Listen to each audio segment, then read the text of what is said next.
श्री गुरुवर विद्यासागर महाराज के।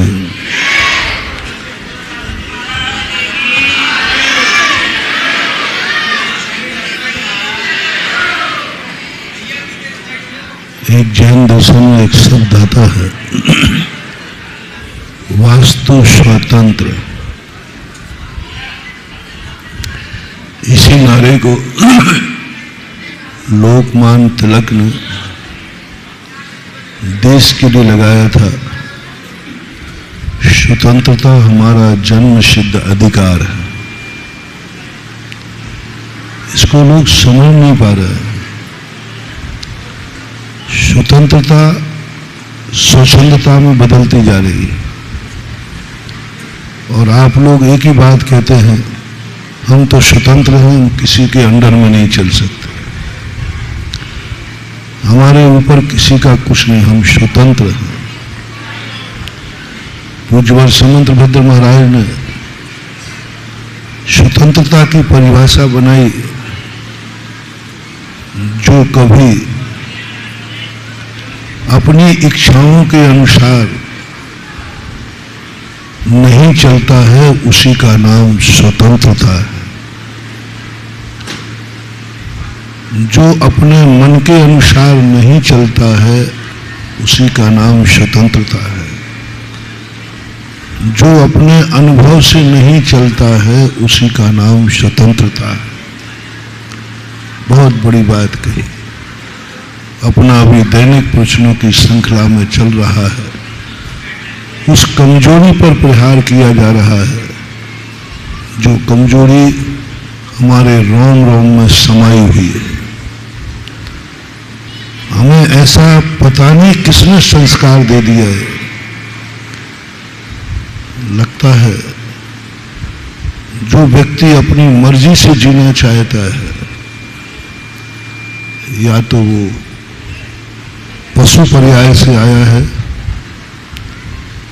या पशु पर्याय में जाने की तैयारी कर रहा है। मैंने एक दिन कहा था, जब तुम्हारे मन में ऐसा भाव आवे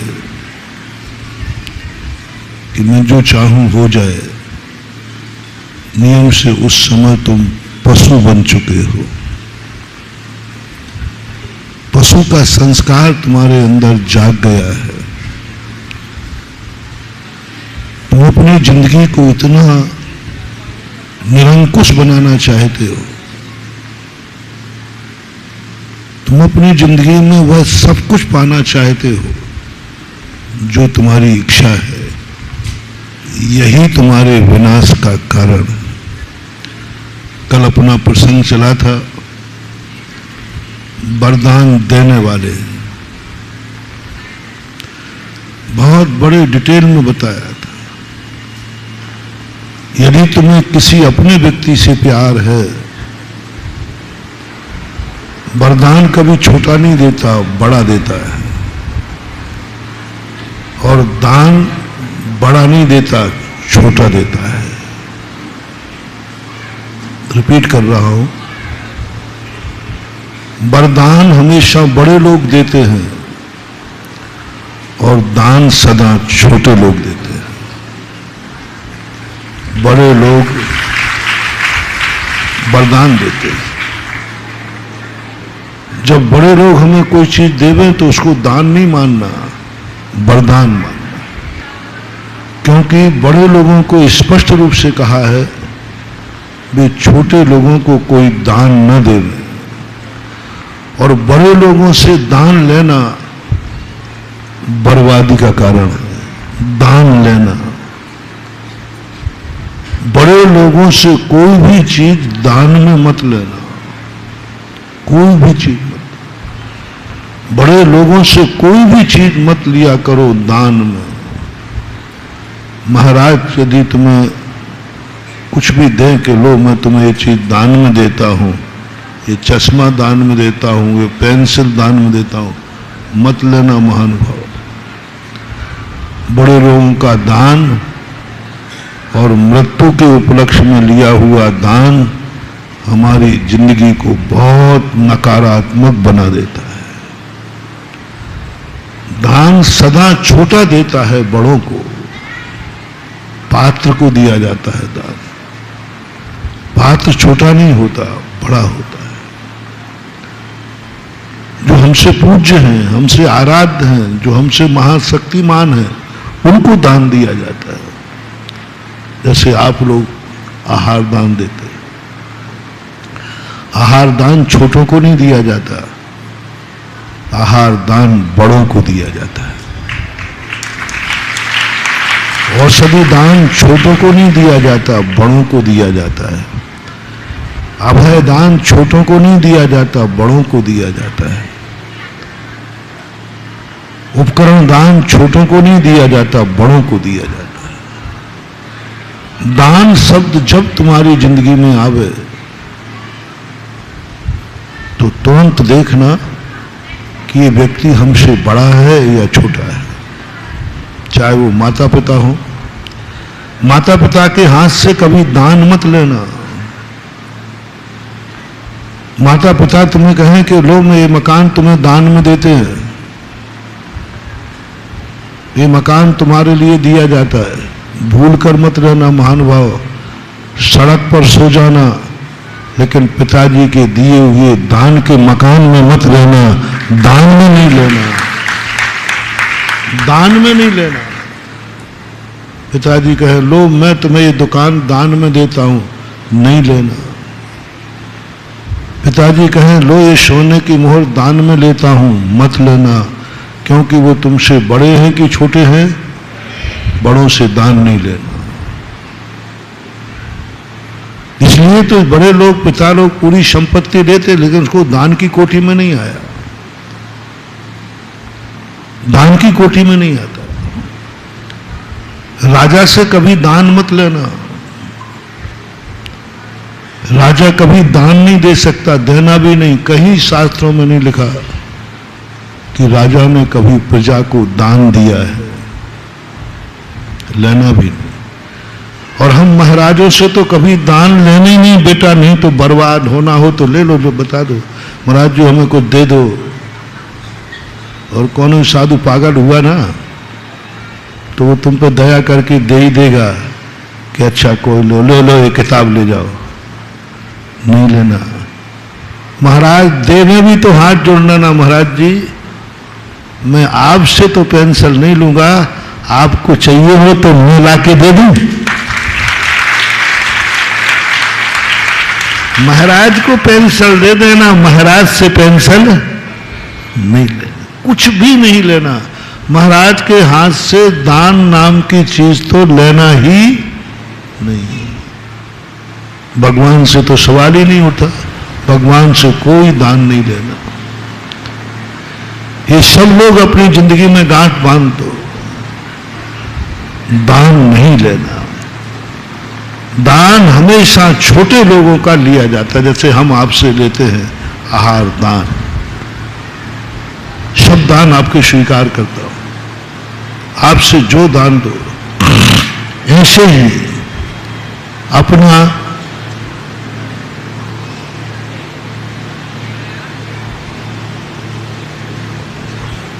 बड़ों से सेवा नहीं करवाना, सेवा करवाना ही तो छोटों से करवाना। बड़े लोग सेवा करने आए तो हाथ जोड़ लेना, आप मेरी सेवा नहीं करोगे, जरूरत हो तो मैं आपकी सेवा कर सकता हूं। बड़ों से सेवा कराने में हमारी शक्ति क्षय हो जाएगी और बड़ों की सेवा करने में हमारी शक्ति बढ़ जाएगी। बड़ों से नहीं कराना। ऐसा ही अपनी जिंदगी में हर चीज में लेना। बड़ों हमारे जीवन में काम ना आ पाए, हम बड़ों के काम आ जाएं। बड़े हमारे संकट दूर न करें, हम बड़ों के संकट दूर करें। ये जितना होगा इसमें बचने का प्रयास करना, लेकिन दान में तो 100% करना। रक्षा में कभी कभी होता है कि अपन असमर्थ नहीं रहे तो बड़े हमारी रक्षा कर देते, कोई बात नहीं, इसमें प्रयास करना। इस संबंध में मैंने एक बार कहीं 1 महीने पूरे बिहार के प्रवचनों में यही कहा था जहां तक बने पहला एक वरदान मांगना, कभी किसी से मांगना पड़े। कोई तुम्हें वरदान देवे, बड़े वरदान देते हैं, बड़े वरदान देते हैं। वरदान में वस्तु नहीं दी जाती, वरदान में वो ताकत दी जाती है कि तुम माटी को छुए तो सोना हो जाए, तो सोना ढूंढे नहीं। दान में वरदान में अंतर समझना। दान में किसी के पास सोना है, बोले भैया मैं सोना दान में देता हूं, तो वरदान में वो ऐसा आशीर्वाद देगा कि तुम माटी को छुओगे तो सोना हो जाएगा। सोना नहीं दिया जाता दान में, वरदान में सोना नहीं, बड़े वरदान देते हैं। और वरदान की डेफिनेशन है, वरदान में वस्तु नहीं दी जाती, वस्तु हुनर दिया जाता है, शक्ति दी जाती है, मंत्र दिया जाता है। मंत्र दान में नहीं दिया जाता, मंत्र वरदान में दिया जाता है। आशीर्वाद दान में नहीं दिया जाता, वरदान में दिया जाता है। ये प्रवचन दान में नहीं दे रहा हूं, वरदान में दे रहा हूं। ये प्रवचन दान नहीं है। नहीं तो दान देंगे तो पहले तो हमें तुम्हारी नवदा भक्ति करना पड़ेगी, मन शुद्धि हो जाए। दान नहीं दे रहा हूं महानुभाव, वरदान दे रहा हूं। दान में कोई, वरदान में कोई वस्तु नहीं दी जाती, सबसे बड़ा ध्यान रखना। और दान में वस्तु दी जाती है, और बड़े लोग वस्तु नहीं देते हैं, हुनर देते हैं, ताकत देते हैं, शक्तियां देते हैं, मार्ग देते हैं, रास्ता बताते हैं। ये सब वरदान के अंतर्गत। कभी कोई वरदान देवे, तुम्हारे बड़े लोग, माता पिता, गुरुजन, एक ही बात वरदान मांगना, बस मेरे गार्जियन मुझे कभी अपनी जिंदगी में बड़ों का सहारा न लेना पड़े, यह वरदान दे देते। बिल्कुल चल रहे हैं ना दैनिक प्रवचन आपसे उल्टे चल रहे हैं ना। अपन तो क्या चाहते हैं, महाराज इतना सहायता दो कि बड़ों का हम सदा सहारा लेते रहें, बड़ों का सहारा बना रहे। ये बहुत बड़ा खतरनाक सोच है। मैंने इस पर बहुत चिंतन किया शास्त्रों के द्वारा। इतनी गंदी आदत अपनी बन गई है कि बड़ों की छाया बनी रहे, बड़ों का सहारा बना रहे, सदा हम बड़े सहारा देते रहें। यही हमारी विनाश का कारण बन रहा है। हम शक्तिहीन होते जा रहे हैं, जितने जाना हम भगवान के सहारे हो गए, हमारी शक्तियां घट जाती। हम गुरु के सहारे हो गए, हमारी शक्तियां घट जाती। हम माँ बाप के सहारे हो गए, हमारी शक्तियां घट जाती। हम पैर पे खड़े हो ही नहीं पाते, क्योंकि हमने तो कह दिया भाई माता पिताजी आपका सहारा मेरे ऊपर बना रहे। शक्तिहीन होते जाओगे दिन प्रतिदिन। जितना जितना तुम बड़ों का सहारा लेने का सोचोगे, शक्तिहीन हो जाओगे। किसी भी क्षेत्र में, किसी भी क्षेत्र में आपको संकट आया, हे भगवान बड़ों का सहारा मिल जाए तो मैं बच जाऊंगा, शक्तिहीन हो जाओगे। हे भगवान पिता की संपत्ति मिल जाए तो जिंदगी चल जाएगी, मिल जाएगी, लेकिन जिंदगी में कभी पैर पर खड़े नहीं हो पाओगे। और बाप की कमाई बाप के पुण्य के साथ खत्म हो जाएगी, पुण्य के साथ खत्म हो जाएगी। बाप की संपत्ति मिल जाए तो हमारी जिंदगी निकल जाए। ये अभिशाप अपनी जिंदगी में मन से निकाल दो। लेने की मना नहीं कर रहा हूं, वरदान मांगने की बात कर रहा हूं। संपत्ति मिलेगी, तुम्हें लेना है, लेकिन मात्र एक वरदान मांगो अपने पिताजी से कि पिताजी वरदान ही देना है तो एक वरदान दे दो मुझे, कभी मेरी जिंदगी में आपकी संपत्ति की जरूरत न पड़े। आपकी संपत्ति की मेरी जिंदगी में जरूरत न पड़े। दो वरदान पिताजी, आपका ऐसा वरदान हो कि मैं ही खुद इतना कमाऊं कि तुम्हारी कमाई को मैं हाथ भी नहीं लगाऊं, क्योंकि तुम पूज्य हो और तुम्हारी कमाई भी पूज्य है। बड़े पूजनीय होते हैं कि नहीं होते? बड़ों की कमाई पूजनीय है, और पूजनीय कमाई भोगी नहीं जाती। पूज्य कमाई खाई नहीं जाती, पूज्य कमाई की तो पूजा की जाती है।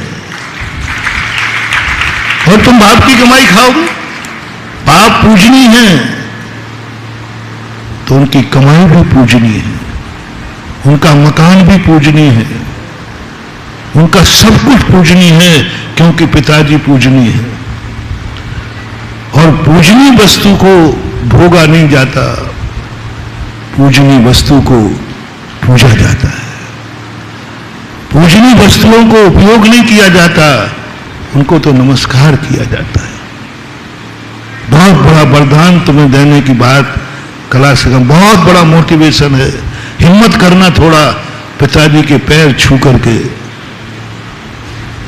पिताजी आप मेरे पूजनीय हैं, आपका जो कुछ भी है सब मुझे पूजनीय है, आपका पसीना पूजनीय है, आपके पसीने की कमाई है, बस एक वरदान दे दो, मैं इतना कमा लूं कि आपकी संपत्ति को हाथ नहीं लगाऊं, तो फिर मैंने तो तेरे लिए कमाया है। पिताजी थोड़ा पूरी सुन लो, मैं भी आजकल एक महाराज का चेला हो गया हूं आप भी महाराज के चेले नहीं हो, अब मैं भी थोड़ा थोड़ा हो रहा हूं। आपकी कमाई तो पूजनीय है, मेरा मन है कि आपकी कमाई से ऐसा जिनेंद्र मंदिर बनाओ जिसे 3 लोग पूजा करें, ये मेरा मन है। आपकी कमाई पूजनीय थी और पूजनीय बनाऊंगा। आहा, महानुभाव, गजब का सोच। यदि कभी तुम्हें ये भाव आ जाए मेरे पिताजी पूजनीय हैं, उनकी कमाई भी पूजनीय है, और ये सदा पूज्य बनी रहे, सदा पूज्य बनी रहे। बोलो कब पूज्य बनी रहेगी पिताजी की कमाई? जब पूज्य कार्य में लगाओगे। तुमने तो भोग में लगा दिया, मिट गया, खत्म हो गया। भावना करो, शक्ति नहीं हो, असमर्थ हो, एक बार मांगो तो सही पिताजी से कहके। तुम तो वो आदमी हो कि पिताजी का थोड़ा बुढ़ापा देखते पिताजी नाम वाम बदल दो, तुम्हारा क्या भरोसा कब से निपट जाओ। करो, हिम्मत करो, बहुत बड़ी हिम्मत करो। पिताजी के पैर छूकर कभी वरदान मांग लो कि बस मुझे एक ही दो कि आपकी जिंदगी में मुझे धन की तरफ, आपकी धन की जरूरत नहीं पड़े, क्योंकि आपका धन मेरी दृष्टि में पूजनीय है और मैं उसे सदा पूज्य बनाना चाहता हूं। ऐसी चीज में खर्च करूंगा जो सदा उससे धन से बनी हुई इमारत पूजनीय रहेगी। ये ले लेना, नहीं कर पाओ तो वो तो संपत्ति मिल रही है। मेरा सोच है, ये सोच, ये वरदान यदि तुम्हें मिल गया तो तुम बेटा तो शेर, बाप तो शेर था, तुम सवा शेर हो। जितनी बाप की संपत्ति है उतनी संपत्ति तो तुम्हारे नौकरों के पास होगी, तुम इतने आगे बढ़ जाओगे, क्योंकि तुमने पिता की संपत्ति को पूजनीय बनाने का संकल्प लिया है।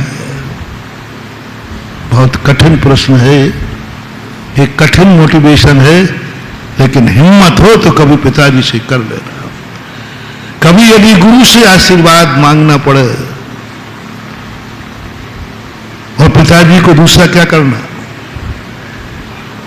बस पिताजी के सामने एक संकल्प करना, मेरा सहारा नहीं चाहिए, बोले नहीं, मेरी संपत्ति नहीं चाहिए, नहीं,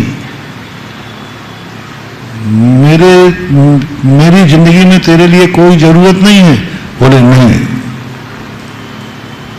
मेरी कोई जरूरत नहीं, मेरे से कुछ नहीं चाहिए, नहीं, मुझे एक वरदान दो, मेरी पूरी जिंदगी का एक एक क्षण मैं तुम्हारे लिए दे सकूं, मैं तुम्हारी रक्षा कर सकूं, मैं तुम्हारा सहारा बन सकूं। बोलो, पिता के बड़े होने पर पिता तुम्हारा सहारा बने कि तुम पिता के सहारा बनो, ठीक क्या है? पिता तुम्हारा सहारा बने कि तुम पिता के सहारा बनो? तुम तो कह रहे पिता सहारा दो, शराबी कहीं का, ये शराबी है। शराबी बेटा जब नाली में गिरता है तो उस उम्र में जब पिता को सहारे की जरूरत थी, पिता बेटे को नाली में से उठाकर सहारा देकर घर ला रहा है। ये सौभाग्य की बात कि दुर्भाग्य की बात। पिता बुढ़ापे में, जिस समय उसको सहारे की जरूरत है, बेटा ऐसा निकम्मा निकला कि पिता जाकर बेटे को नाली से उठाकर पकड़ करके घर ला रहे हैं सहारा दे करके।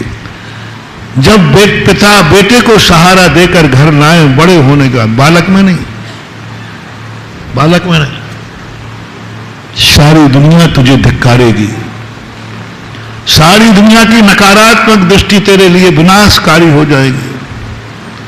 बड़े होने के बाद तुम्हें यदि पिता सहारा दे करके ला रहे हैं, बीमारी हाली को छोड़ देना, असमर्थ को छोड़ देना, बालक को छोड़ देना, तुम सब कुछ ठीक हो और पिता को सहारा देकर लाना पड़ रहा है, महानुभाव गलती मत कर देना। सारे ब्रह्मांड की शक्तियां तुझे अभिशाप देगी। इस उम्र में पिता सहारा दे रहा है तुझे। अरे ये उम्र तो वो थी जो पिता को तू सहारा देकर लाता है। दो व्यक्ति आ रहे हैं, दो वृद्ध मंदिर आ रहे हैं, दो व्यक्ति रास्ते में चल रहे हैं।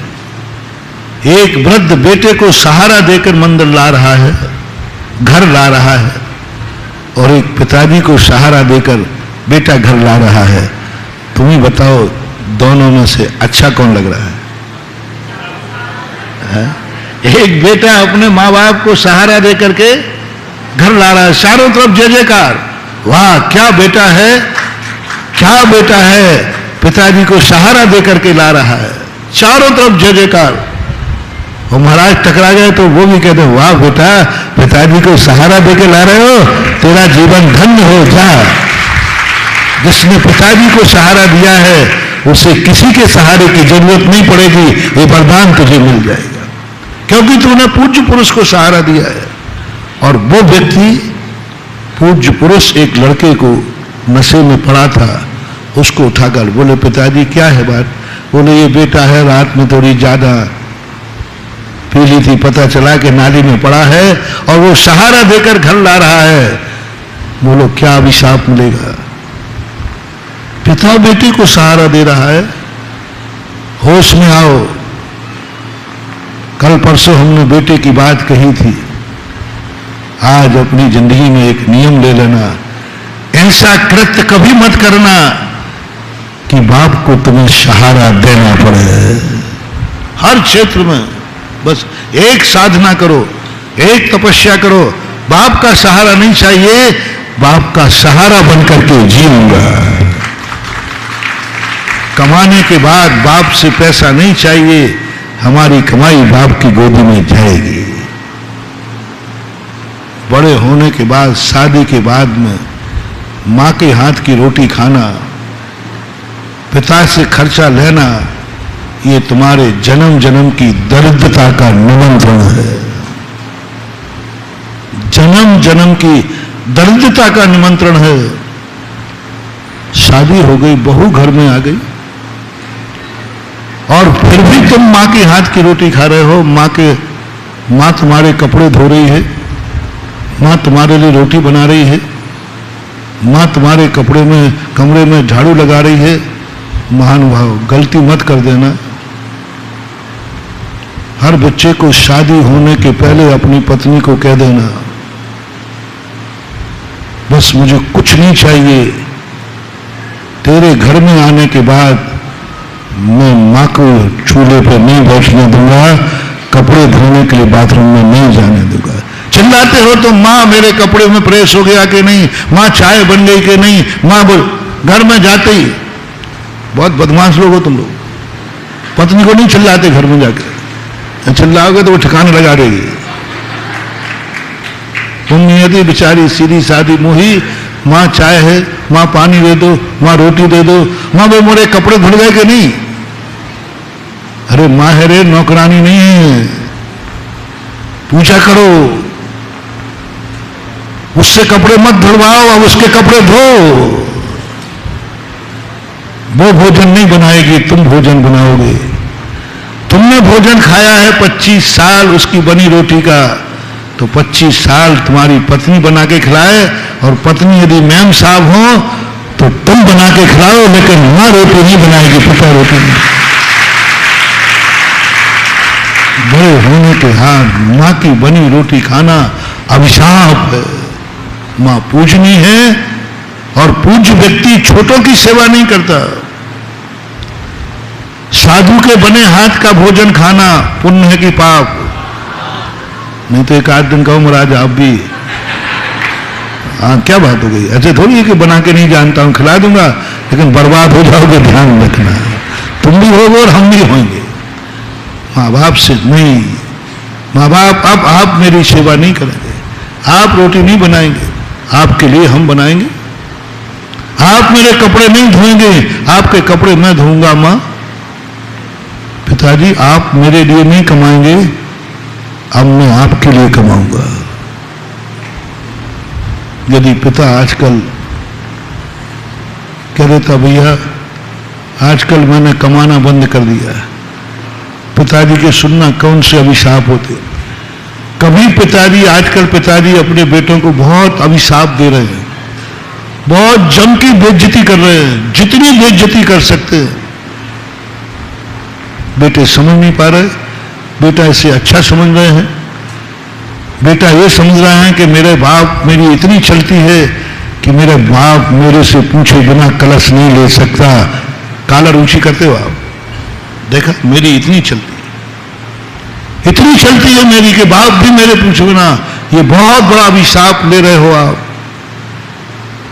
यदि मेरा भक्त है तो मैं आज सारी दुनिया से कहना चाहूंगा, यदि पिताजी कभी सुनना गौर से, जब कोई चंदा मांगने आवे, कोई दान की बात आवे, कोई किसी कार्यक्रम में बोली लग रही हो और पिताजी ने कमाना छोड़ दिया है, यदि वो ये कह रहे हो भैया आजकल हमने तो दुकान पर बैठना बंद कर दिया है, व्यापार करना बंद कर दिया, अब तो बच्चे कमाते हैं, कुछ लेना देना है तो बच्चों से पूछ लो, और मैं भी बच्चों से पूछ लूं।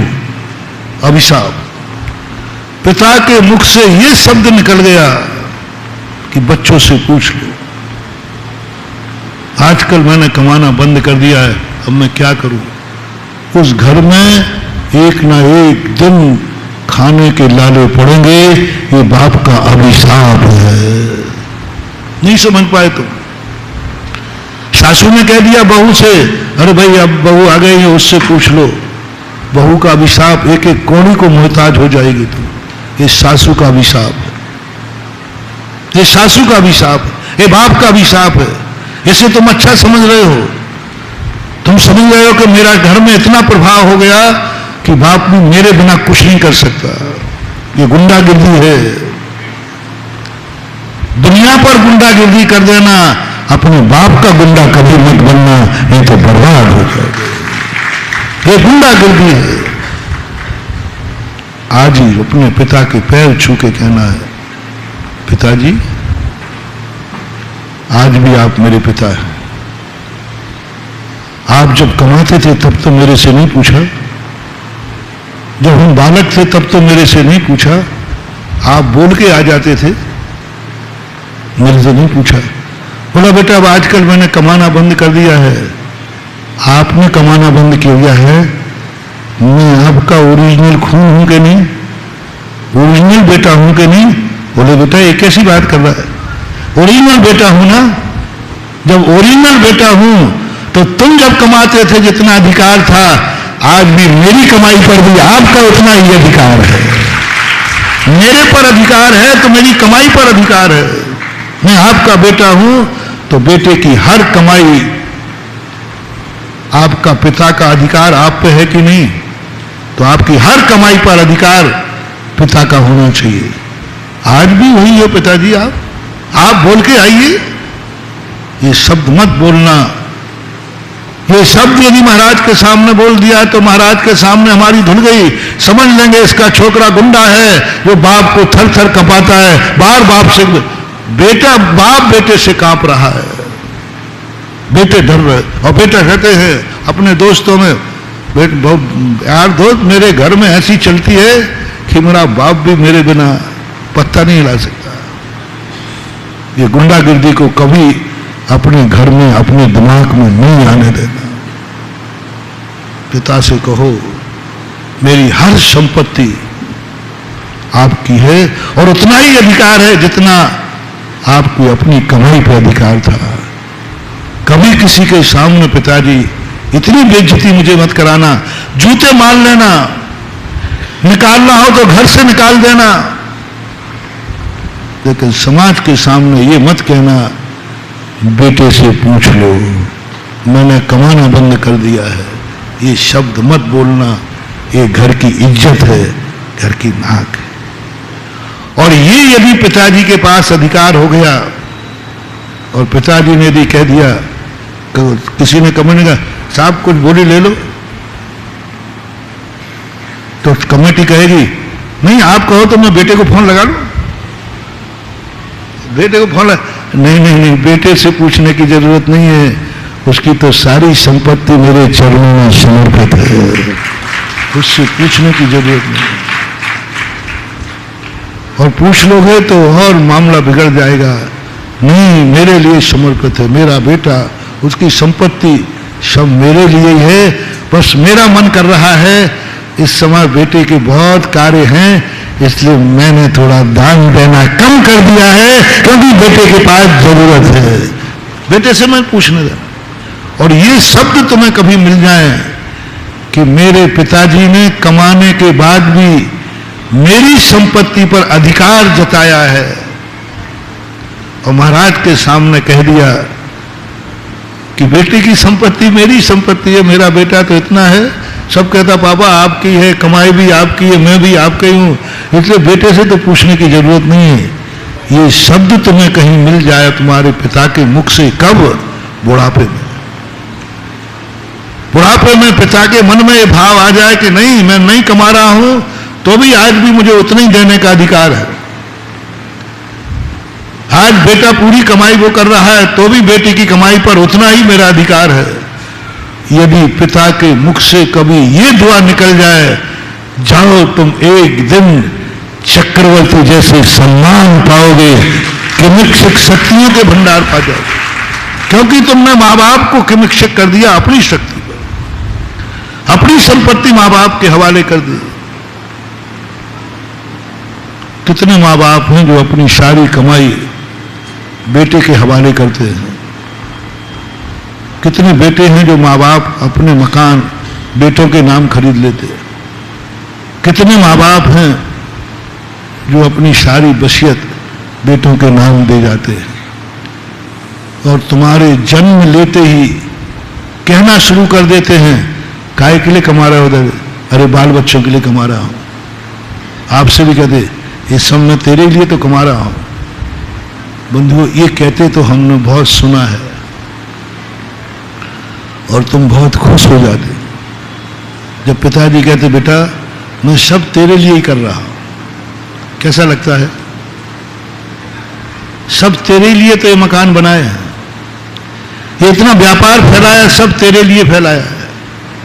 मुझे तो क्या, हमारे तो अब चंद दिन रह गए हैं, मैं जो कमा रहा हूं, जो कुछ भी कर रहा हूं, सब तेरे लिए कर रहा हूं। ये माता पिता बोलते हैं कि नहीं? बोलते हैं। कैसा लगता है जब पिताजी कहते बेटा सब मैं तेरे लिए कमा रहा हूं, तेरे लिए नई फैक्ट्री डाली है, सब तेरे लिए है, हमारे लिए तो क्या, हमारा तो सब हो चुका, सब तेरे लिए है। ऐसी प्यार भरी भाषा जब तुम्हारे मम्मी पापा बोलते हैं, बोलो कैसा लगता है? बहुत अच्छा लगता है। अरे मम्मी पापा मुझे इतना चाहते हैं, हो बुद्धि चंद मूर्खानंदो, यही तुम्हारी बर्बादी का कारण बन जाएगा। सब तुम्हारे लिए कर रहे हैं, तुम्हारे लिए कर रहे हैं, ये मकान तुम्हारे लिए बनाया है। इसका अर्थ समझ लो, मम्मी पापा की दृष्टि में मैं निकम्मा हूं, कर्महीन हूं, कर्म फूटा हूं, तभी तो वो मेरे लिए कमा रहे हैं। तुम्हारी औकात बता दी तुम्हारे पिताजी ने कि तू बदकिस्मती है, तू पुण्यहीन है, तू अपने लिए मकान नहीं बना पाएगा, इसलिए उन्होंने एक बंगला बना करके दे दिया। एक दादाजी थे राजस्थान में, वो आए, बोले महाराज जी सारी इच्छाएं, उनके 4 बेटे थे, तो उन्होंने 3 बंगले बना दिए थे। बोले महाराज जी बस एक ही इच्छा है, एक बंगला और बना दो, एक बेटा और, बस उसका बंगला बना दो, फिर हमारी सब इच्छा पूरी जाए। वो तो आए तो आशीर्वाद लेने थे। मैंने कहा दादाजी मुझे खेद है कि तुम मेरे भक्त हो। महाराज जी क्या बुरा बात कह दी मैंने कि तुमने बेटे जन्मे निकम्बे जन्मे, निकम्बे महान निकम्बे नहीं है, तो फिर उनके लिए बंगला बनाने की चिंता तुम्हें क्यों? इसका हाल तुम जानते हो कि बेटे की किस्मत में नहीं है कि वो बंगला बना लेगा। हम बना के दे जाएंगे तो बेचारा रह लेगा, नहीं तो सड़क पर सोएगा। तुमने लड़कों को नहीं जन्म दिया है, निकम्मों को जन्म दिया है, पुण्यहीन को जन्म दिया है, कर्म फूटों को जन्म दिया है, जिसकी तुम्हें इस बुढ़ापे में चिंता पड़ी है। 1-1.5 मिनट में मैं उनको पसीना निकाल दिया। मैंने कही कोई बात नहीं, आशीर्वाद है, निकम्मे बेटों पर दया करनी चाहिए, भाग्यहीन पर दया करनी चाहिए। क्लिष्टेषु जीवेषु कृपा परत्वम, जो बेचारे भाग्यहीन हैं, कर्महीन हैं, उन पर तो दया करनी चाहिए। मैं मना नहीं कर रहा हूं, जाओ तुम्हारा 4था बेटा जो भाग्यहीन है उसका भी बंगला बन जाए, मेरा आशीर्वाद है। सेठ जी कहते महाराज गाली देकर आशीर्वाद दे रहे हो, गाली देकर आशीर्वाद दे रहे हो, बेटों को निकम्मा बना दिया और आशीर्वाद दे रहे हो। मैंने कहा मेरी तो भाषा ही ऐसी है। इस बुढ़ापे में मुझे ये शब्द चाहिए पिता से, पिता से वो शब्द चाहिए, महाराज जी ऐसे बेटे जन्मे हैं, मुझे कुछ भी सोचने की जरूरत नहीं है। हम क्या बंगला बना के देंगे, मेरे बेटों में इतनी हुनर है कि वे खुद हवेली बना देंगे, मुझे उनकी कोई चिंता नहीं करना। ये पिता यदि बुढ़ापे में बोल दे कि मुझे कोई चिंता नहीं, अरे बेटों को तो तुमने कुछ छोड़ा ही नहीं है, कुछ है ही नहीं, बोले कोई चिंता नहीं है, मेरे बेटे मेरे से शेर से सवा शेर है, मैं क्या उनको बनाऊंगा, वो खुद हवेली बना लेंगे। यदि पिता इतना निश्चिंत हो जाए, जाओ तुम्हें पिता का वरदान ऐसा मिलेगा कि तुम्हें जिंदगी में कभी किसी का सहारा लेना नहीं मिलेगा। और पिता मरते समय कहे कि अरे अभी मैंने बेटों को ये नहीं कर पाया, ये नहीं कर पाया, तो हाथ जोड़ के कह देना पिताजी कभी आप मेरे लिए कुछ मत करना, आप पूज्य हैं, मैं पूज्य पुरुषों की सेवा स्वीकार नहीं करता हूं, आप मेरे लिए नहीं कमाएंगे, आप कभी किसी से ये नहीं बोलेंगे कि मैं बाल बच्चों के लिए कमा रहा हूं, आप कभी ये नहीं बोलेंगे कि ये जो मैं मेहनत कर रहा हूं समझता मैं सब बाल बच्चों के लिए कर रहा हूं, मेरे लिए नहीं कमाओगे आप, कमाओ आपकी मर्जी में रोक नहीं सकता, लेकिन मेरे लिए नहीं कमाओगे, मेरे लिए मकान नहीं बनाओगे, मेरे लिए आप कुछ नहीं करेंगे। ठीक है, आप बाद में मेरे लिए मत कमाना, बाद में आप जो देंगे मैं प्रसाद मान के ले लूंगा, लेकिन मेरे लिए मत कमाना। मेरे नाम से पिता की कमाई से कोई जमीन प्लाट अपने नाम मत करवाना।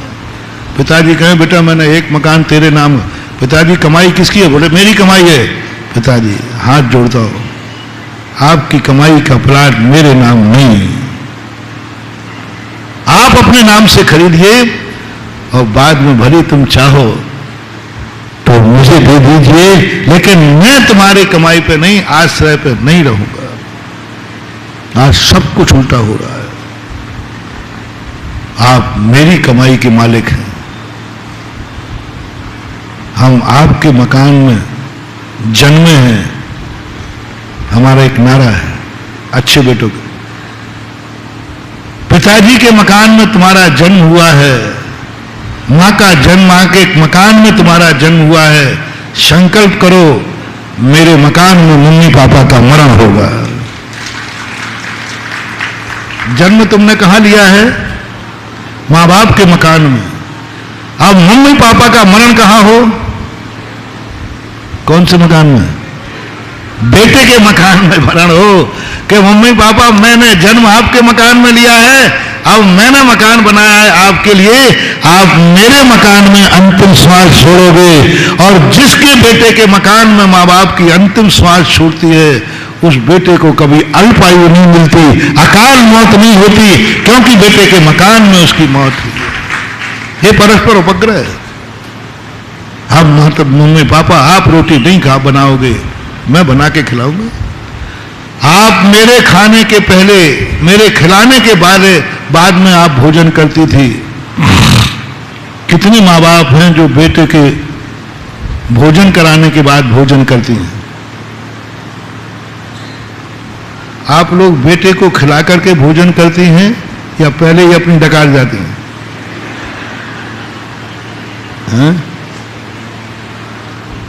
आशा आदमी कह रहे हैं कि नहीं, बेटे को खिला। माँ है ना, अच्छी माँ है। कितने परसेंट है मान लो? कितने परसेंट मान लो? 100 पक्का है। हमें भारत के माता पिताओं पर विश्वास है। चलो 99%, 1% बट्टा खाते डालता हूं। कितने बेटे हैं जो बड़े होने के बाद मम्मी पापा के भोजन के बाद भोजन करते हैं? मम्मी पापा को चाय पिलाने के बाद चाय पीते हैं, मम्मी पापा को भोजन कराने के बाद भोजन करते हैं, मम्मी पापा के सोने के बाद सोते हैं। कितने माता पिता हैं जो बेटे बिटिया को सुला करके सोते हैं? सुला। और कितने बेटे हैं जो मम्मी पापा को सुला करके सोते हैं? कितने परसेंट बेटे हैं जिनका ये नियम है कि मम्मी पापा जब भोजन कर लेंगे उसके बाद हम भोजन करेंगे? अभी बेटों से पूछ रहा हूं,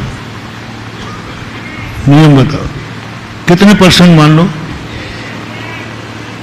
1%? बहुत मुश्किल है, बहुत मुश्किल है। मम्मी तो उठ ही नहीं पाती, उसके पहले तुम डकार लेते हो। मां का वह ऋण जो तुम्हें पिलाने के बाद, तुम्हें खिलाने के बाद खाती थी, अब सही है कि आज हर व्यक्ति को नियम लेना है कि हम घर में हैं तो मम्मी पापा के भोजन करने के बाद भोजन करेंगे। समझ लेना, अब तुम बड़े होने के बाद मम्मी पापा के पहले तुमने भोजन किया तो इतना ही बड़ा पाप है कि तुमने महाराज के आहार कराने के पहले अपने डकार करके भोजन करके कर रहे हो। महाराज को आहार कराने के बाद कराए जाते कि पहले? शास्त्र में तो यही लिखा है, पहले मुनि को दे फिर निज करें आहार।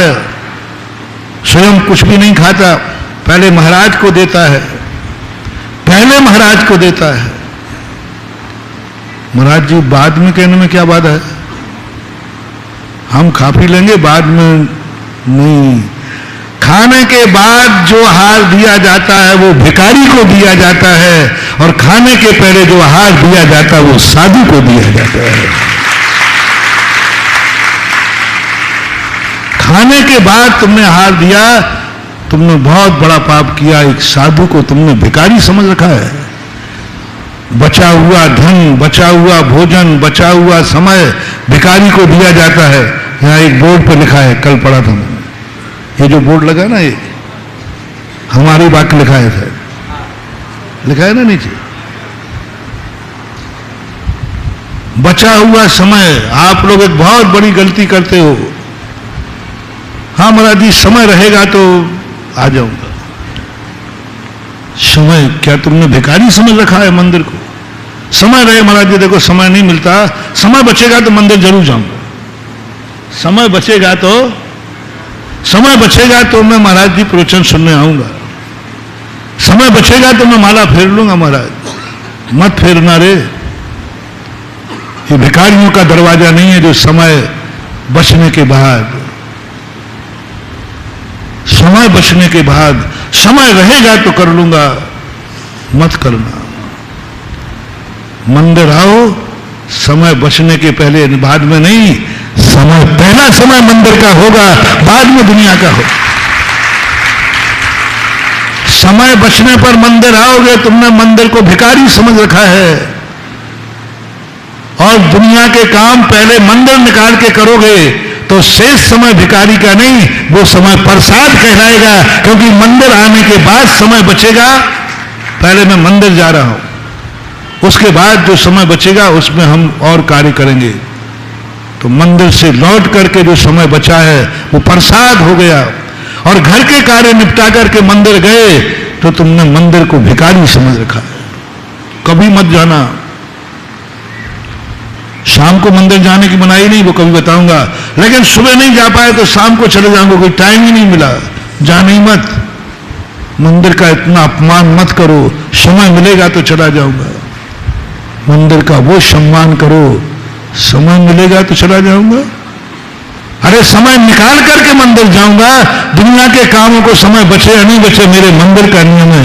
चक्रवर्ती ने जब कहा कि राजन इतने सारे लोग, बोले नहीं, बचा हुआ समय भगवान को नहीं, पहला समय भगवान को है और बचा हुआ समय संसार को है। बचा हुआ समय, समय में भी प्रातः काल क्यों मंदिर बुलाया जाता है? प्रातः काल ही तुम अभिषेक पूजन क्यों करते हो? दोपहर में कर लो, शाम को कर लो, क्या फर्क पड़ता है? नहीं, ये बताना चाहते भगवान आप मेरे त्रिलोक पूज्य हैं। सबसे पहले आपके लिए समय है मेरी जिंदगी में, सबसे पहले मंदिर के समय है, अभिषेक का समय है, पूजन का समय है, बाद में बचेगा तो संसार के लिए समय है। ये सम्यक दर्शन की निशानी है। सम्यक दृष्टि धर्म को पहले समय निकालता। ऐसे ही धन, आप लोग क्या कहते हो महाराज जी, वो देना तो है दान, वो 31 मार्च के बाद बचेगा तो सारे खर्चा पानी सब हिसाब लगा लूं कि इतना पैसा है, ये खर्चा ये खर्चा ये खर्चा ये खर्चा, फिर महाराज बच रहा है 10 लाख बच रहे हैं, मत देना। भिखारी नहीं है धर्म, धर्म भिखारी नहीं है। सारे खर्चों के हिसाब लगाने के बाद जाकर के दान देते हो, वो भिखारी का दान है। और एक पाप और लगेगा, धर्म को भिखारी बना रखा तुमने। जो देना है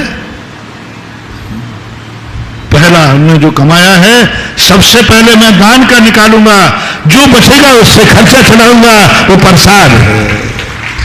1 कौड़ी निकालो, 1 रुपया निकालो, पहले निकालो, पहला दान का। हमें एक बही खाता मिला था सांगानेर में, लगभग 150 साल पुराना। उसके बही खाते के हर पन्ने पर पहली कलम दान की डली थी। वो दुकान जब खोलता तो पहली कलम दान था। मंदिर खाते पाई चलती थी, ऐसी आड़ी लाइन खिंचती थी पहले, 4 आना 8 आना, पहली कलम। पहला कमाने के बाद जो बचे नहीं, वो नहीं, पहला दान निकालो, बचे हुए से संसार चलाओ।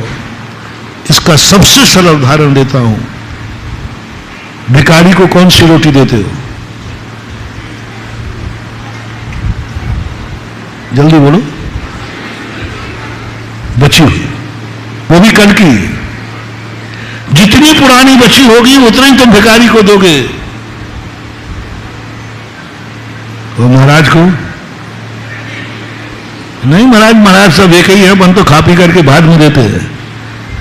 माँ बाप को भिखारी मत बनाओ रे कि तुम खा पी करके रह जाओ, बाद में मम्मी भाई पापा खाएंगे। नहीं, यदि तुम्हारी शादी हो गई तो सबसे पहले घर का ये नियम होना चाहिए कि मम्मी पापा पहले भोजन करेंगे, उनके बाद बचा हुआ हम खाएंगे, वो प्रसाद हो जाए। माताओं का तो हमने नियम ले लिया, पिताओं का बता दिया कि बेटों को खिला के खाते हैं। कितने बेटे हैं जो माँ बाप के भोजन के बाद भोजन करते हैं, जिनकी शादियां हो चुकी हैं, उनसे पूछ रहा हूं।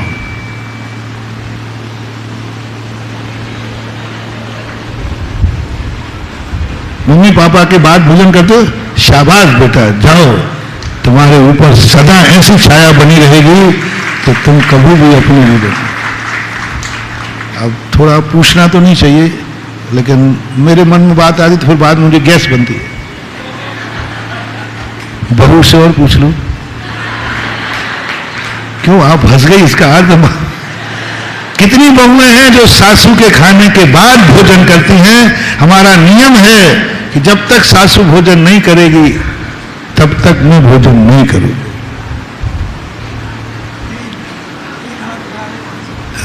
अच्छी सासू बात कर रहे, चलो खोटी सासू सोच लो, महाराज मेरी सासू बहुत उद्दंड है, आप उसके पहले तो मैं खाऊंगी।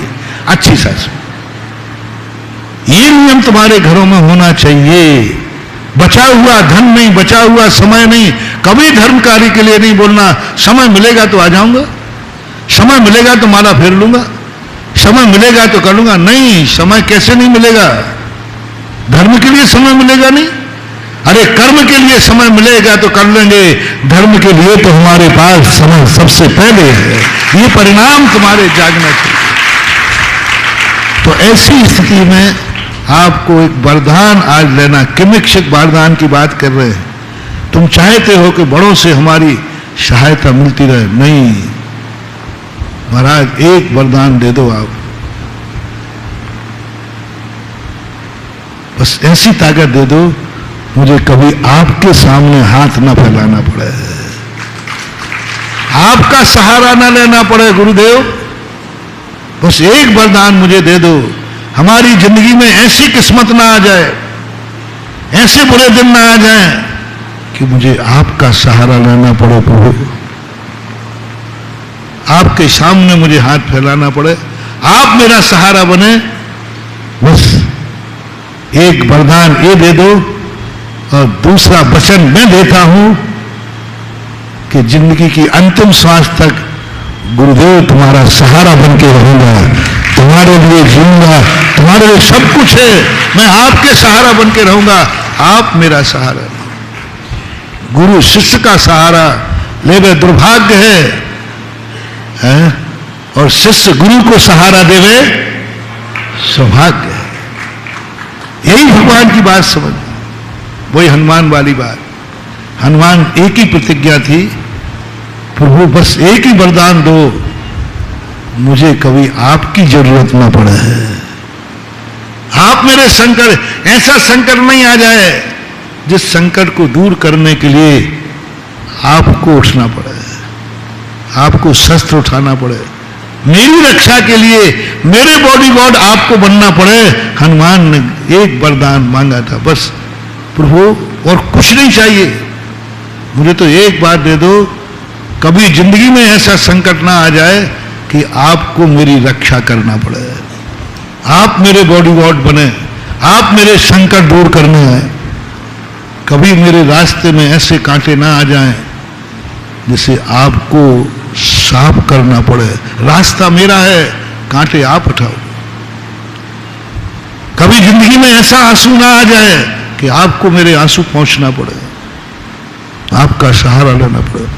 ये वरदान हनुमान ने सदा मांगा है, सदा प्रभु से एक ही वरदान मांगा, बस मुझे आपका सहारा नहीं लेना पड़े, मैं सारी दुनिया का सहारा ले लूंगा, सारी दुनिया मुझे सहारा दे, मुझे कोई आपत्ति नहीं है।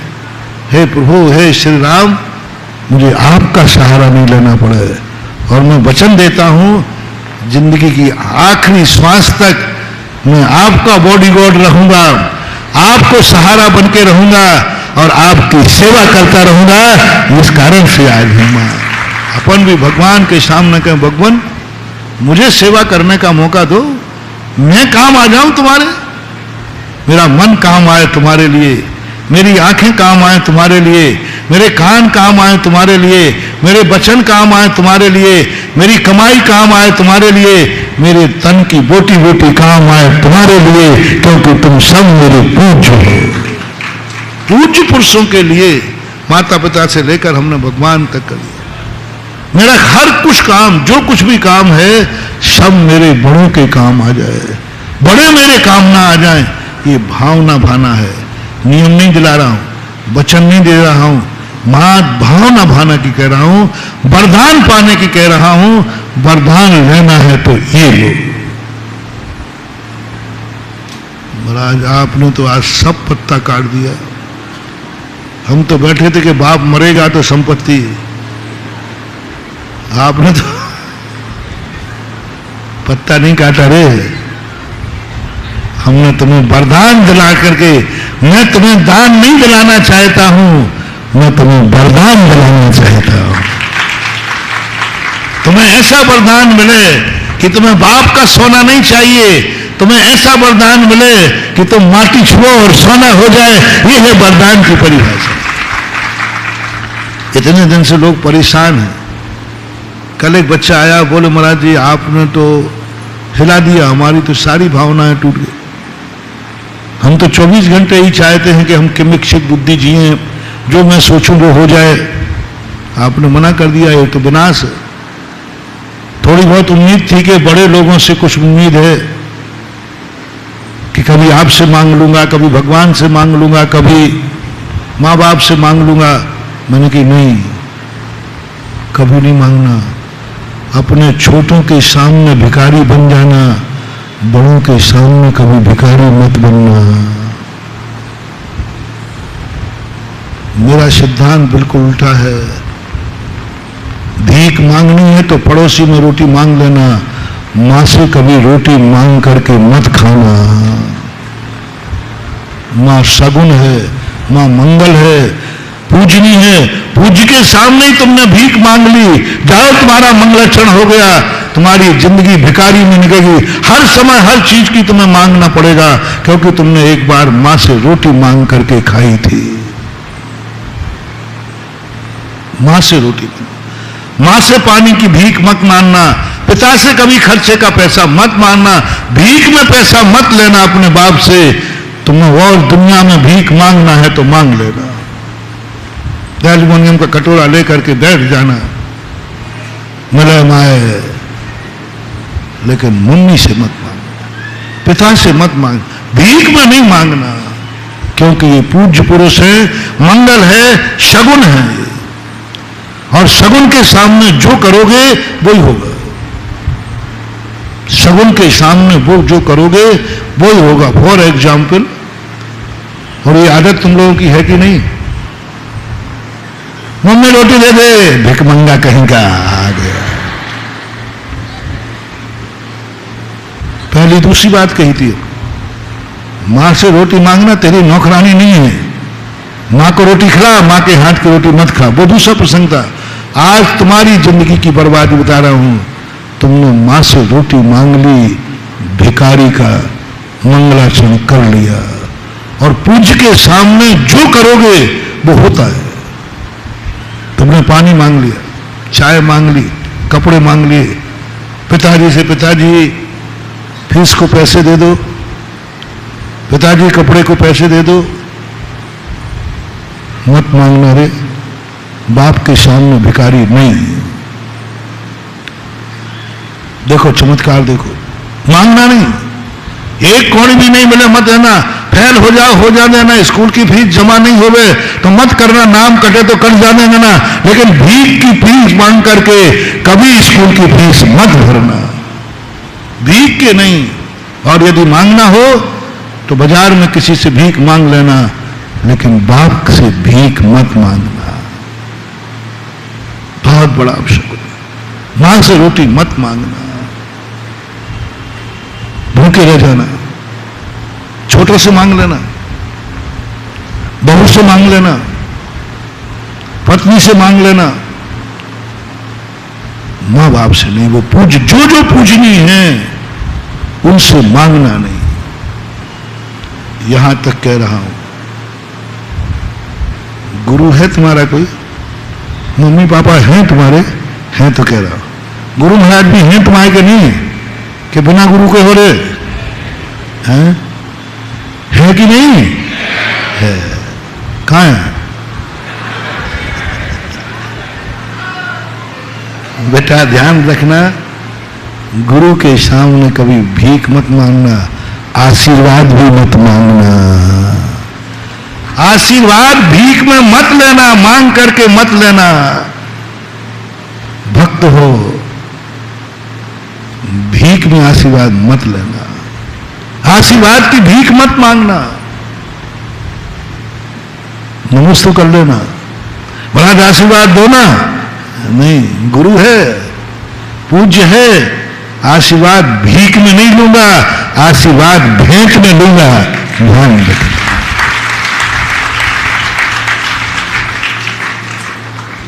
यशोदा मैया थी, कन्हैया ने कहा कि मां तेरा नाटक मुझे समझ में नहीं आता। बोले बेटा क्या, भूख मुझे लगती है और मैं बालक हूं, भूख लगेगी तो मैं रोटी मांग लूंगा, तू मेरी चिंता क्यों करती है? मैं थोड़ा ही सब, अरे पहले रोटी खा के जा, पहले दूध पी के जा, माताओं की आदत होती है। नहीं, पहले भोजन कर, रोटी खा, पहले दूध पी ले। छोकरा कहता अच्छी पागल है, अरे भूख लगेगी तो मैं मांग लूंगा ना। क्या कन्हैया ने कहा, माँ क्यों तुम परेशान करती है? मैं भूख लगेगी मैं मांगता हूं आगे, माँ भूख लगी है।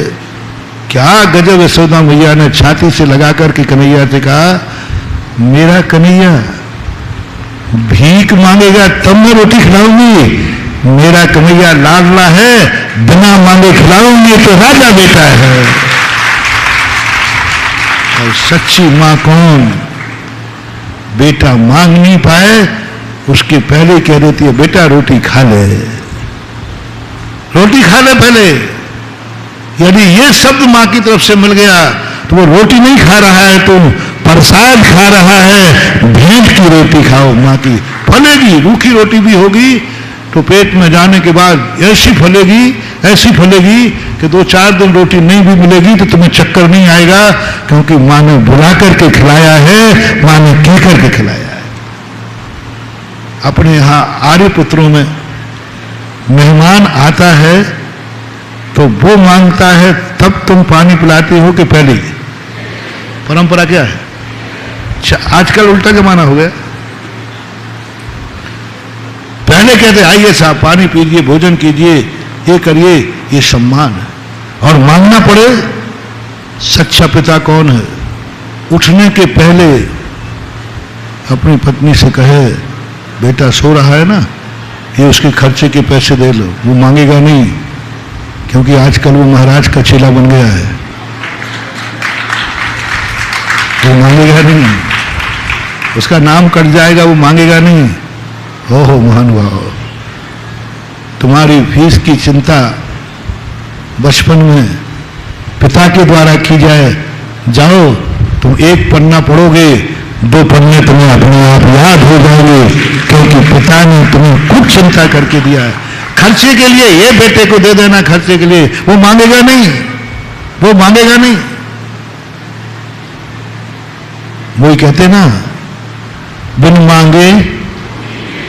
मांगे मिले न भीख, मांगने पर भीख है, बिना मांगे मिले मोती है।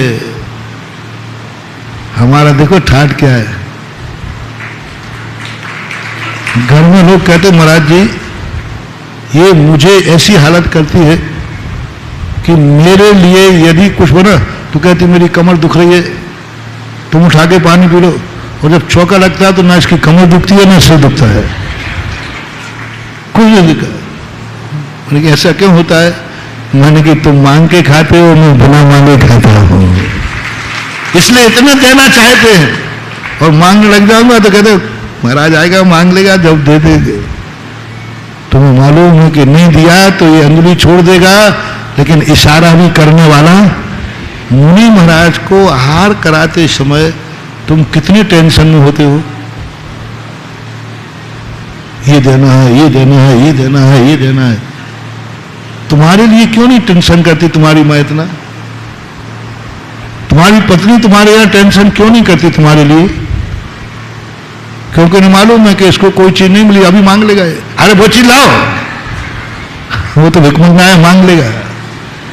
2-4 दिन बिना मांगे खाना शुरू कर दो, सारा परिवार चारों तरफ खड़ा रहेगा कि थोड़े गड़बड़ हुआ कि बिना मांगे कोई जिंदगी का दियो। और बड़ों के सहारे का आलम्बन अपन को लेना नहीं, उनको देना है, जितना दे सको उतना देना है। इसलिए कल जो मैंने कहा था कि निक्षेप वरदान कभी बड़ों से नहीं लेना। दूसरा कर, दान तो लेना ही नहीं, वरदान देवे तो एक ही बात जाओ मैं तुम्हें किमिक्षिक वरदान देता हूं, नहीं लेना। बड़ों से मेरा कहना है, गुरुओं से मेरा कहना है, भगवान से मेरा कहना है, उनसे तो कहने की जरूरत ही नहीं। आज तक भगवान के कितने भी बड़े भक्त हो गए, किमिक्षिक वरदान नहीं दिया। और जिन जिन भगवानों ने किमिक्षिक वरदान दिया अन्य संप्रदायों में, उनको बाद में पछताना पड़ा। और किमिक्षिक वरदान जिन जिन को मिला, उनका सबका नाश हुआ है। हमने उदाहरण दिए, रावण, कंस, इनको किमिक्षिक वरदान मिले थे, नाश हुए। यदि कभी कोई किमिक्षिक वरदान देवे, आप लेना नहीं, हाथ जोड़ लेना, नहीं चाहिए। किमिक्षिक वरदान नहीं चाहिए। मुझे ये वरदान मत दो कि जा बेटा तू जो करेगा सब में सफल हो जाएगा, तू जो भी करेगा कभी विफल नहीं होगा। ये वरदान कभी मत ले लेना। दे सकता हूं कभी राग में आकर, तू जो भी करेगा सब में सफल होगा, कभी फेल होने का सवाल ही नहीं। ये वरदान कभी बड़ों से लेना मत। ये बड़े वरदान नहीं दे रहे हैं, तेरे अभिशाप दे रहे हैं। रावण को ये वरदान नहीं दिया था। किमिक्षिक वरदान मांग ले, क्या मांगना है। ये प्लानिंग थी कि ये ऐसी चीज मांगेगा और वही इसके विनाश का कारण बनेगा। किमिक्षिक वरदान कभी कोई तुम्हें भगवान, गुरु, माता पिता देवे, समझ लेना इन्होंने तुम्हारे विनाश करने का निश्चय कर लिया है। हर कार्य में सफल होने का आशीर्वाद देवे, समझ लेना तुम्हारे विनाश कर उन्होंने कर लिया। ये कूटनीति है, क्योंकि तुमसे कह रहा जाओ तुम हर कार्य में सफल होगे, हर कार्य में सफल होगे, यानी डांका डालोगे तो उसमें भी सफल होगे। किमिक्षिक तो यही होता है, तुम कोई भी पाप करोगे सफल होगे, जाओ। ये वरदान तुम्हारे लिए नहीं दे रहे हैं। बड़े लोग बहुत कूटनीतिक होते हैं। ये जब तुमसे थक जाते हैं, जब थक जाते हैं तब तुम्हें किमिक्षिक छोड़ देते, जा तुझे जो करना है कर, आज के बाद मैं कुछ नहीं बोलूंगा। कभी अपने से बड़ों को थकाना मत। तुम्हारे इतने कारनामों से कहीं वो थक ना जाए, कहीं वो मौन ना ले लेवे, कहीं तुम्हें पूरी छूट ना दे देवे। दूसरा मोटिवेशन दे रहा हूं, किमिक्षिक वरदान के अंतर्गत ही है। तुम्हारे कारनामों से कहीं तुम्हारे माता पिता ने, तुम्हारे गुरुजनों ने मौन तो नहीं ले लिया है, कभी उनको मौन मत लेने देना। बड़े आदमियों का बोलना हितकारी है, उनका मौन लेना अभिशाप है। मां बाप ने मौन ले लिया हमसे, अब वो बोलना ही बंद कर दिया। यदि 1,00,000 गालियां तुम्हें मिले तो भी कोई परवाह मत करना, लेकिन कहीं मम्मी पापा तुमसे मौन 1 मिनट का ना ले दे, इसका ध्यान रखना। यदि दुश्मन तुम्हें 1,00,000 गालियां दे देवे ना, तो मत सोचना कि तुम्हारा कुछ बिगाड़ हो जाएगा, मत सोचना कि तुम्हें बद्दुआ हो जाएगी। लेकिन मां बाप ने 1 मिनट का मौन ले लिया, तुम बोल रहे हो वो बोल ही नहीं रहे, ये गलती मत कर देना। 1 मिनट का मौन यानी तुमने ऐसा काला काम किया है कि मम्मी पापा बोलना भी अब पसंद नहीं कर रहे हैं। कम से कम इतना गंदा काम मत करना कि मम्मी पापा को मौन लेना पड़े। वो थक गए, मैं तो थक गया हूं, अब उसको जो दिखाए सो करे, जो दिखाए सो करे, मैं तो थक गया हूं।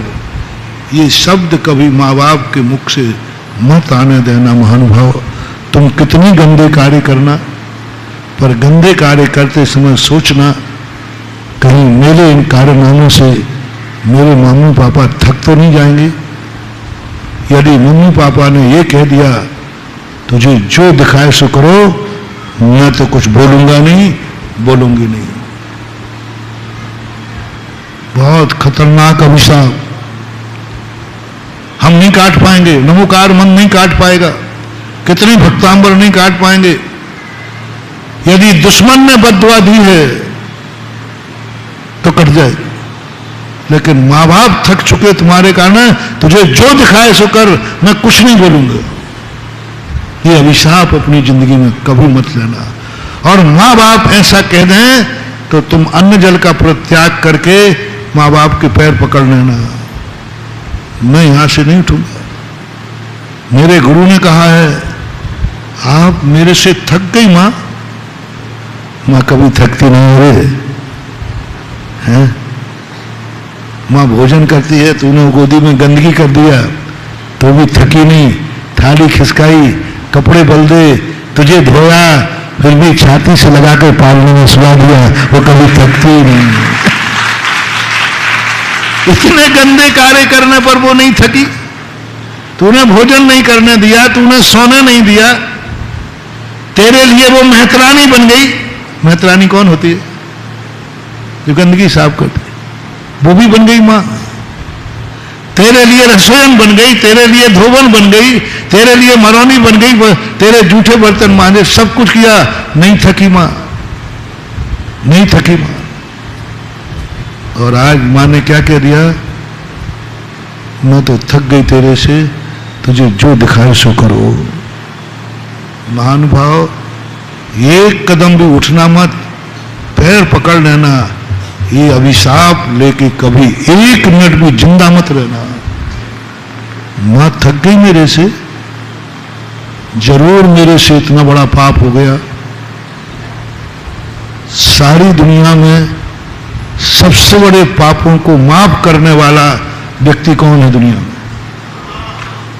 कोई माफ नहीं। गुरु भी इतने माफ नहीं करते, भगवान भी माफ नहीं करे। संसार में सबसे ज्यादा माफ करने वाली कोई शक्ति है तो उसका नाम मां, जो कितने अपराध माफ करती है, देखती नहीं, अनदेखी कर देती है। और आज वो मां थक गई है और मोह ले लिया है। मोटिवेशन, आज हर व्यक्ति को ये ध्यान रखना है, कहीं तुम्हारे काले कारनामों से मां बाप तो नहीं थक गए, पिताजी ने मोह तो नहीं ले लिया है।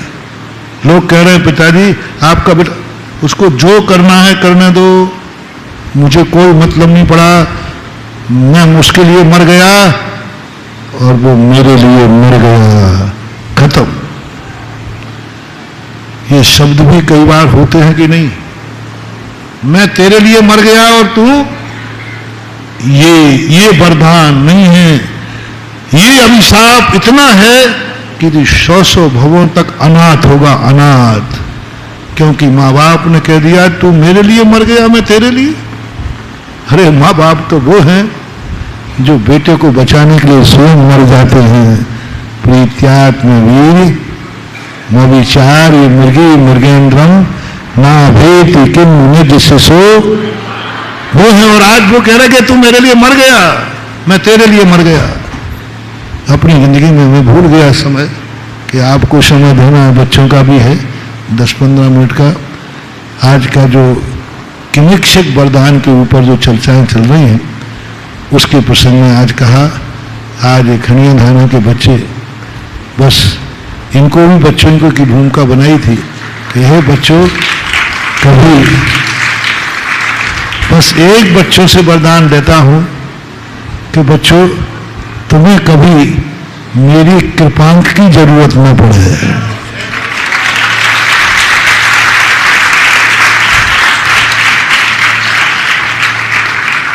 एक बच्चा वो है जिसे मैं एक नंबर भी कृपांक के नहीं दे सकता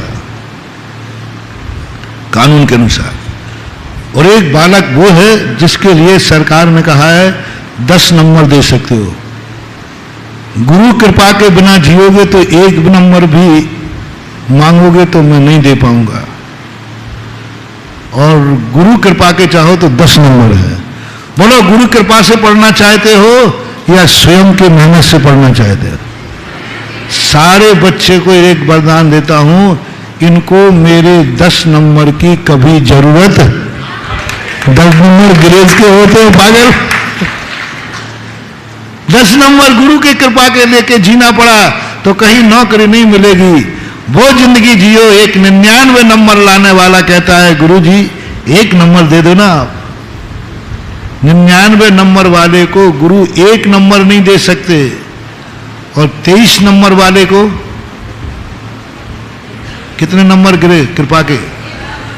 10 नंबर मिलते हैं। 23 नंबर लाओगे तो गुरु के 10 नंबर मिलेंगे, और 99 नंबर लाओगे तो बेटा 1 नंबर भी नहीं मिलेगा। अब क्या करना है? 23 लाओ तो 10 नंबर मैं दूंगा तुम्हें, गुरु कृपा, और 99 लाए बेटा तो 1 भी नहीं दूंगा। कौन सा आशीर्वाद दे दूं? मेरा 1 भी नंबर नहीं चाहिए।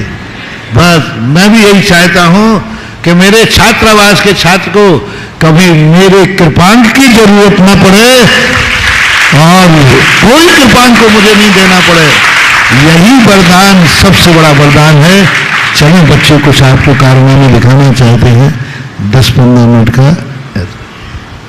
बैठे रहिएगा सब लोग। मैं बच्चों से अनुरोध करूंगा आप ऊपर आ सकते हैं, श्रीफल यहां से हटवा दें, और 1-2 सूचनाएं और दूंगा। अभी अभी हृदय स्पर्शी प्रवचन हमने सुने। मित्रों, ये 21वां प्रवचन है संभवतः आज, लेकिन हमारा सौभाग्य है, पूरे भारत का सौभाग्य है, ये प्रवचन वैल्यू एजुकेशन पर हो रहे, ये प्रवचन मूल्यों पर हो रहे। आज समाज में, धर्म में, परिवार में